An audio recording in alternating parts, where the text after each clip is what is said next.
Considérons que tu es un chef d'entreprise. Dans ton entreprise, tu possèdes une table destinée au travail qu'on appelle le bureau. Sur le bureau, tu déposes certainement un ordinateur, des dossiers, des papiers.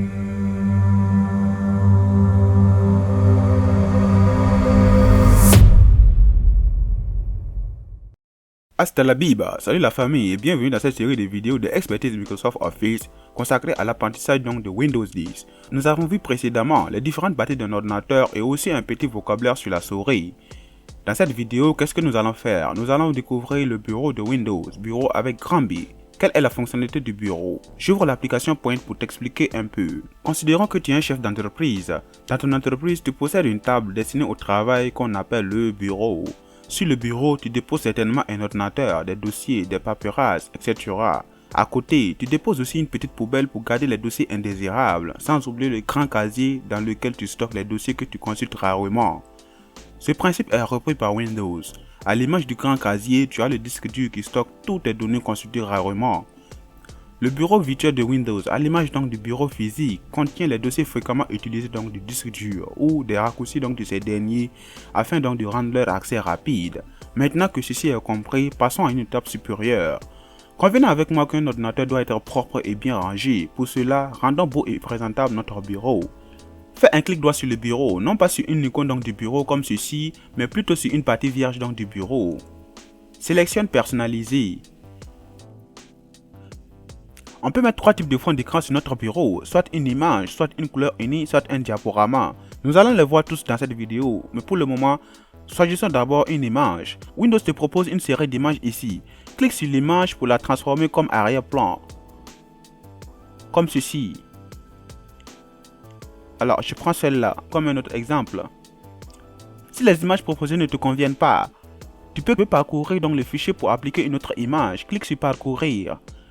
Et on nous amène donc sur notre explorateur de fichiers. On clique donc sur diaporama parce que c'est là que se trouve notre image. Alors sélectionnez celle-là en double-cliquant.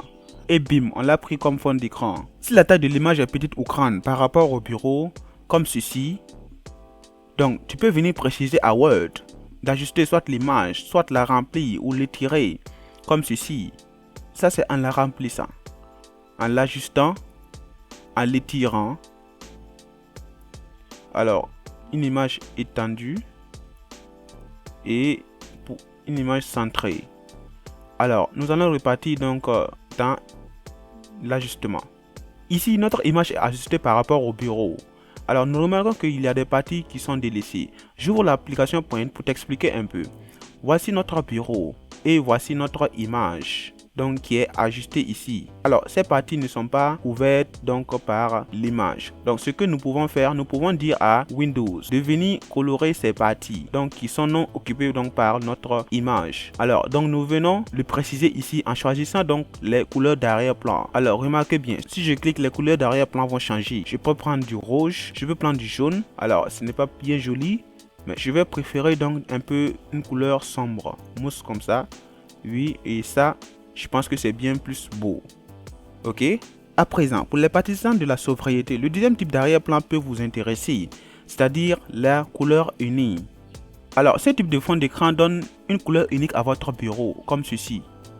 Vous pouvez à tout moment changer la couleur donc du bureau.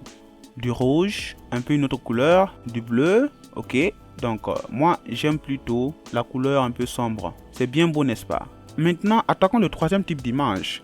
Imaginons que vous avez l'embarras du choix entre plusieurs images. Ne t'en fais pas, Windows s'est déjà penché sur ton cas.